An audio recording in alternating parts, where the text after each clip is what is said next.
자, 얘들아, 요거 3월 모의고사 한번 풀이해 보도록 합시다. 자, 곧바로 문제 들어가 볼 건데, 1번, 계급이 발생했다. 계급. 그렇다면 우리가 이 시기는 청동기 시대라는 것을 알 수가 있는데, 또 힌트로 비파형 동공과 반달 돌칼이 주어졌습니다. 그렇기 때문에 우리가 이거를 보고 문제를 풀 수가 있겠죠. 1번, 태약을 설치하였다. 태약 설치는 고구려라 했습니다. 고구려. 2번, 고인돌이 추초되었다. 요게 정답이 되겠죠. 3번, 철제 농기구 사용하였다. 철제 농기구는 당연히 철기 시대겠고, 4번, 동굴이나 막집에서 거주하였다. 동굴과 막집 거주했던 시기는 구석기입니다. 5번, 농경이 시작되고 정착생활을 하였다. 이거는 신석기라고 볼 수가 있죠. 자, 2번으로 가면은 2번도 정말 쉬웠던 문제죠. 대종이 건국한 발해입니다. 발해. 발해는 오경을 설치하고 지방에 15부를 두었다. 더군다나 62줄을 두어서 넓은 영토를 우리가 확인해 볼 수가 있었죠. 자, 그럼 이제 1번 대가야를 정복하였다. 대가야 정복은 진흥왕이라 했습니다. 진흥왕. 2번 해동성국이라 불렸다. 그렇지, 우리가 이 발해의 왕이 총 3명이 있죠. 무, 문, 선. 마지막 선왕 때 해동성국이라 불렸다. 경국대전을 반포하였다. 경국대전 반포는 조선시기 성종입니다. 조선시기 성종. 그리고 한강유역을 차지하였다는 모든 왕이 되겠고, 22담로에 왕족을 파견하였다. 백제의 무령왕입니다. 무령왕. 자, 다음 3번으로 가서, 자, 가구강에 대한 설명으로 옳은 것은, 가구강은 김음돌의 난을 계기로 진골을 대거 수청했다. 토지개혁으로 노급을 혁파했다. 그리고 구주 오소경을 정비하였다 라고 되어 있습니다. 그럼 가구강은 신문왕이 되겠죠. 신문왕. 정답은 1번 국학을 설립하였다. 대동법을 실시하였다. 광해군입니다. 조선시대 광해군. 평양으로 천도하였다. 장수왕이 되겠습니다. 고구려의 장수왕. 훈민정음을 창치하였다. 요거는 조선의 세종대왕. 전민변종당을 설치하였다. 요거는 공민왕 시기. 고려의 공민왕이 되겠죠. 정답은 1번. 4. 가국가에 대한 설명으로 옳은 것은, 가국가의 발자취를 찾아서 한성에서 웅진, 다시 웅진에서 사비로 수도로 옮겼던 나라는 하나밖에 없습니다. 백제. 그 다음 백제에 관련된 내용을 찾아보면 되겠죠. 1번 팔조법을 마련하였다. 팔조법 같은 경우는 고조선이다. 고조선. 2번 사군육진을 개척하였다. 사군육진은 조선시대의 세종대왕 때입니다. 세종대왕. 3번 무령왕릉을 조성하였다. 무령왕릉을 조성하였던 것은 이 가국가인 백제, 언제냐? 무령왕 때 이야기입니다. 무령왕. 4번 팔만대장경을 조판하였다. 팔만대장경은 고려 시기에 몽골의 침입에서 강화도에서 부처님의 힘으로 무찔러보자 라는 의미를 담아서 팔만대장경을 조판하였죠. 고려시니까 아닙니다. 5번 화랑도를 국가조직으로 개편하였다. 신라의 진흥왕 시기입니다.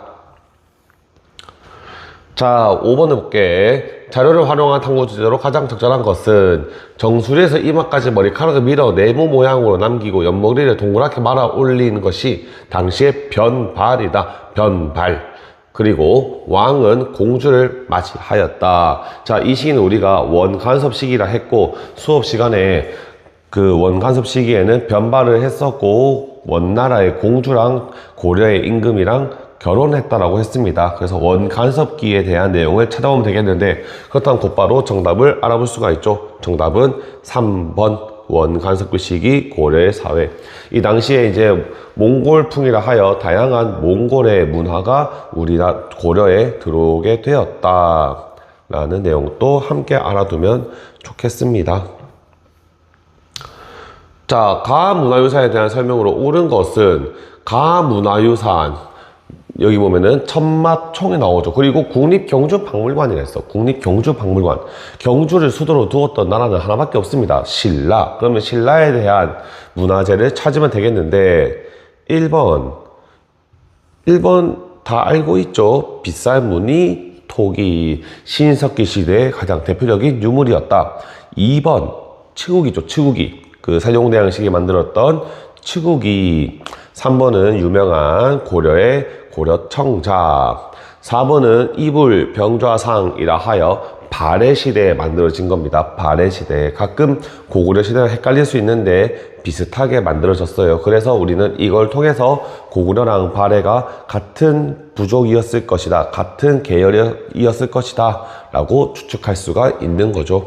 5번, 이거 경주에 가면은 자주 놀러가는 첨성대죠. 그래서 정답이 5번이 되겠습니다. 자, 7번 가에 들어갈 인물로 옳은 것은 수업 시간에 승려가 고려 무신 집권기에 세속화된 불교를 개혁하자고 했다. 자, 여기서 공부를 열심히 한 친구는 정답을 찾을 줄 알아야 돼. 왜냐? 불교의 세속화를 개혁하려고 했던 수선사 결사 운동이라고 아마 공부를 열심히 한 친구는 알 수 있을 겁니다. 하지만 거기서 모르더라도 정해 결사를 시작하였다. 그리고 제일 중요한 것, 선종을 중심으로 교종을 포용하였다. 선종을 중심으로 교종을 포용하였다. 이러한 문구가 나오면은 두 명으로 함축을 해야 됩니다. 먼저 첫째 의천, 두 번째 진울. 뭘 중심으로 뭘 포용하였다라면은 고려시대에 대한 내용이고, 이것은 진울 또는 의천인데, 의천은 고려 초기에 활동했던 승려로서 교종을 중심으로 선종을 포용하였다가 의천. 고려 후기에 무신 정권 시기에 등장했던 진울은 문제처럼 선종을 중심으로 교종을 포용하였다라고 되어 있습니다. 그래서 정답은 3번이 되겠고, 1번 해초는 뭐하는 사람이냐? 해초는 왕호 천축국 전이라 해서 인도에 다녀온 다음에 기행문을 쓴 걸로 유명해진 승려이고, 의천은 고려시대의 스님으로서 여기 나오는 선종을 중심으로 교종의 반대인 교종을 중심으로 선종을 포용하려고 했고 천태종을 개창하였다. 진울은 정답이 되겠고, 의상 같은 경우는 원효랑 같이 알아두면 되는데, 의상과 원효가 당나라에 유학을 가려고 했지만 해고물 사건을 겪으면서 원효는 돌아오게 되고 의상은 당에 가서 유학을 마칩니다. 그래서 의상은 당에 가서 유학을 마치고 그 당나라의 불교 문화였던 화엄종을 개창하게 되고, 원효는 다시 신라로 돌아와서 일심사상, 아미타사상이라는 여러 사상을 전파하게 되었다. 둘 다 통일 신라 시대 사람입니다. 자, 8번. 서경천도 운동에 대해 말하다. 이미 서경천도 운동이라 했기 때문에 고려시대라는 것을 알 수가 있죠. 그리고 더 핵심 힌트로 이 자겸에 난 이후라고 했습니다. 이 자겸에 난 이후. 그리고 또 서경 출신 승려가라고 했었죠. 그렇다면 가는 누구냐 하면은 묘청이라는 인물인데, 1번부터 보자. 1번 청해진을 설치하였다. 청해진 설치는 장보고라 하여서 통일신라 시대 사람입니다. 2번 스시마 섬을 정벌하였다. 조선시대 이야기고 세종대왕 때 이종무를 시켜 스시마를 정벌하였습니다. 3번 금국 정벌을 주장하였다. 이게 정답이 되겠죠. 묘청은 서경천도 운동을 주장하였을 때 서경으로 이사를 갈 경우에 금나라가 항복해 올 것이고, 그리고 전국의 20여 개의 나라가 우리 고려에게 조공을 바칠 것이다 라고 주장하면서 인종을 설득시켰습니다. 그래서 정답은 3번이 되겠죠. 시무 28조를 건의하다. 요거는 앞에 세트 문장이 있죠. 최승로의 시무 28조. 같은 고려 시기는 하나 고려 성종 때 이야기입니다. 5번 위화도 회군을 단행하였다. 요거를 정답으로 찍는 친구는 조금 문제가 있죠. 위화도 회군은 이성계. 자, 9번 개태사는 고려를 건국한 가. 고려를 건국한 가, 그리고 후삼국을 통일한 가라고 했습니다. 가도 유명한 인물이죠. 태조왕건입니다. 태조왕건. 그렇다면 태조왕건은 어떤 걸 했냐? 정답은 1번 훈요 10조를 남겼다. 왕들에게 훗날에 이 훈요 10조라는 유언을 남기면서 고려를 안정적으로 통치하려는 마음을 담아냈습니다. 그리고 또 뭘 만들었냐? 계백료서라고 하여서 신하들이 읽어야 되는 하나의 참고서를 만들기도 했습니다. 누가? 태조왕건이. 그리고 2번 성균관 설치하였다. 조선시대 이야기고, 영정법, 영조, 우상국은 지증왕, 대한국, 국제를 반포하였다. 고종이라고 볼 수가 있죠.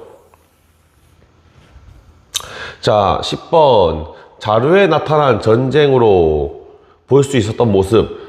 외적이 종묘와 사직을 불태우며 한양의 100만인가를 무너뜨렸다. 외적이 우리나라 서울을 불태웠던 적은 한 번밖에 없습니다. 언제냐? 임진왜란.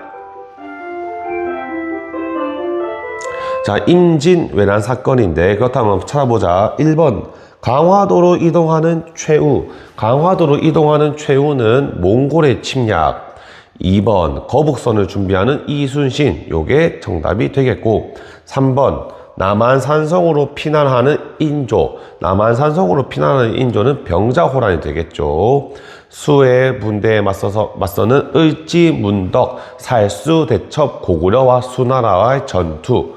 5번 황산벌은 백제랑 신라와의 전투. 정답은 2번이 되겠다. 자, 다음 가에 들어갈 내용. 가장 적절한 것은 고려의 중서문화성의 일부 관리와 어사대로 하여금 관리의 비리를 감찰하고 국왕에게 잘못된 정치행위를 비판하고 사회 풍속을 감찰하게 하였다라고 하여서 대간이랍니다. 대간. 그리고 조선시대 사헌부, 홍문관, 사관원 합쳐서 삼사라고 하죠. 삼사. 이러한 기구가 있었던 이유는 하나밖에 없죠. 4번 정치 권력의 균형을 잡고자 하였기 때문입니다. 강력한 권력에게 비판을 하면서 이들의 권력의 독점을 막으려고 했던 고려시대의 방법과 조선시대의 방법입니다. 정답은 4번. 자, 요 문제는 우리가 6.25 전쟁이기 때문에 포함되지 않습니다. 넘어가도 됩니다. 12번은. 자, 13번. 가에 들어갈 내용으로 가장 적절한 것은 1번 효자 연려 등을 그렸던 책이다. 삼강행실도. 2번 한양을 기준으로 천문현상을 관측할 때 엽법수다. 칠정산. 그리고 3번 몽유도원도. 몽유도원도는 꿈에서 봤던 장면을 그림으로 그린 하나의 작품인데, 정답이 뭐냐? 정답은 5번입니다. 5번.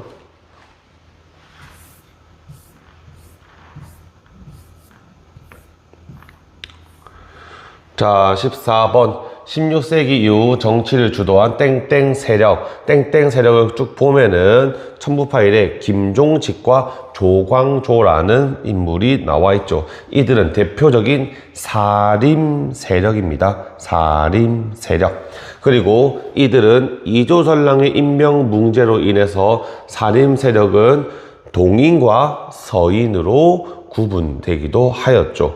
그렇다면 이들에 대한 내용으로 옳은 것을 찾아보면은 정답은 4번이 되겠습니다. 이 사림은 서원을 설립하고 지방에서 향약을 보급함으로써 지방에 대한 지배권을 확립해 나갔고, 서원에서 끊임없이 배출된 사림 세력이 중앙정계로 진출을 하면서 사화를 4번이나 겪었음에도 불구하고 끝내는 정치 권력을 장악한 세력이 사림 세력입니다. 그래서 사림, 서원, 향약 이렇게 세트로 알아두면 좋을 것 같다. 자, 15번. 밑줄 친 이 시기에 볼 수 있었던 모습으로 가장 적절한 것은, 자, 방금 했었던 몽유도원도랑 이 서당도라는 그림인데 목류도원도는 조선전기입니다. 조선전기. 조선전기는 이렇게 현실 세계와 이상 세계의 조화를 표현한 그림이 많이들 등장을 합니다. 현실에 있지 않지만 멋있는 그림을 상상력을 발휘해서 그렸던 게 조선 전기의 스타일이라면은 조선 후기의 스타일은 이러한 서당도처럼 또는 단오라는 이러한 그림처럼 우리 일반 백성들의 일상적인 모습을 그렸던 작품들이 매우 많습니다. 그런 것은 그만큼 서민 문화가 발달했기 때문에 그렇게 되었다라는 평가가 있죠. 그럼 정답을 찾아보면 1번 태형을 집행하는 헌병경찰. 헌병경찰은 1910년 일제감정기 시대입니다. 2번 골품제, 한계를 비판하는 육두품, 골품제, 육두품, 신라시대에 등장하는 키워드들이죠. 3번 60만세 운동에 참가하는 학생. 60만세 운동은 1920년대 순종의 인산위를 기점으로 하여 발생한 만세 운동이었으나 실패하게 됩니다.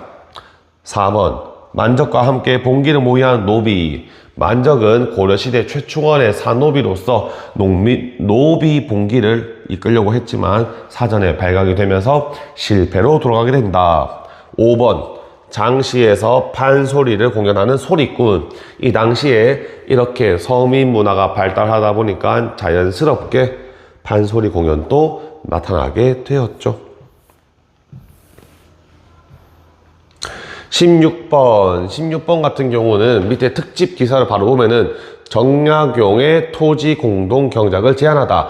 박지원, 박재가라는 인물이 나옵니다. 이런 인물의 공통점은 실학자라고 하죠. 실학자. 굳이 따지면은 정약용은 중농학파라 하여서 농업을 발전시켜야 된다라고 주장했던 인물이고, 박지원과 박재가는 중상학파라 하여서 상업을 중요하게 생각해야 된다라고 주장했지만 이들의 공통점은 실학자라고 하는 겁니다. 실학자. 그럼 실학이라고 하는데 실학은 뭐냐? 그 당시 조선시대에는 성리학이 지배 질서가 있었지만 실용적인 학문을 받아들이자라고 주장했던 세력들을 실학자라고 하고 실용적인 학문을 실학이라 하죠. 정답은 2번. 자, 가에 들어간 사건으로 옳은 것은 핵심 키워드 나오죠. 평안도 지역에 대한 차별. 평안도 지역에 대한 차별에 대한 것으로 발생했던 것은 정답 1번 홍경래의 난이죠. 평안도 사람이었던 홍경래는 과거 시험에 3번 정도 낙방을 합니다. 그런데 홍경래가 생각했을 때 본인의 실력이 매우 출중하지만 과거 시험에 자꾸 떨어지는 이유는 내가 평안도 사람이라 그렇다. 그리고 내가 한양에 가보니까 한양의 노비들도 우리들을 보고 평안도 놈이라고 하고 있다. 우리는 노비가 아닌 일반 양반 또는 중인 또는 상민이지만 한양에 살고 있는 대감집의 노비들이 우리를 비하고 있다 라고 얘기를 한 거죠. 그래서 여기에 동조를 한 평안도 사람들이 홍경래를 도와서 홍경래난을 일으키게 되었다. 2번 동학농민운동 같은 경우는 1894년에 발생한 운동입니다. 그 시작은 고부농민봉기, 조병갑의 횡포로 인한 고부농민봉기부터 시작돼서 동학농민운동으로 발전하게 되었죠. 3번이랑 1번이랑 같은 시기에 발생했던 내용입니다. 홍경래의 난이 진압이 되고 후에 임술농민봉기가 나타나게 되는데, 임술농민봉기는 삼정의 문란이 극도로 심해졌기 때문에 발생했던 사건이다. 임술농민봉기. 그렇다면 삼정이란 뭐냐? 삼정이란 군정, 전정, 환곡이라 부르죠. 군정, 정정, 환곡. 요거 나중에 수업 시간에 다시 정리하도록 하겠습니다. 망이 망소위의 난, 요것도 수업 시간에 한번 언급한 적이 있죠. 망이 망소위는 고려시대 특별행정구역이었던 향부곡소라는 곳에서 더욱더 과한 세금을 내기도 하고 차별 대우를 했기 때문에 공주 명학소에서 망이 망소위 형제가 농민봉기를 일으켰다. 망이 망소위의 난. 5번 광주 학생 항일 운동이 전개되었다. 요거는 일제감정기 시기에 있었던 내용입니다. 1920년대 2학기 때 하도록 합시다. 다음 마지막 문제가 될 것 같은데 18번 오늘은 가가 자신이 설치한 규장각 동그라미 치고 그리고 탕평정치를 뒷받침했다. 탕평정치를 했다라고 하면 우리가 영조, 정조를 알아볼 수가 있죠. 하지만 여기서 한 번 더 세부적으로 규장각을 설치했다라고 했습니다. 그렇다면 이는 누구냐?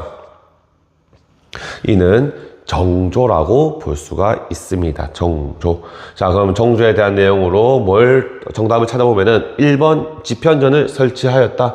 집현전 설치는 세종대왕. 2번 척하비는 흥선대원군. 정답은 3번 노비안건법은 광종 때 실시했고 5번 쌍성 총각을 공격했다는 공민왕 때 실시하게 되었죠. 자, 그래서 고려 1번과 2번은 1, 2, 3번은 조선이지만 각 임금에 대한 특징이니까 꼭 알아두고 우리가 다음 시간에는 이제 진도를 나가는 영상을 찍어 줄 테니까 잘 보고 공부할 수 있도록 합시다.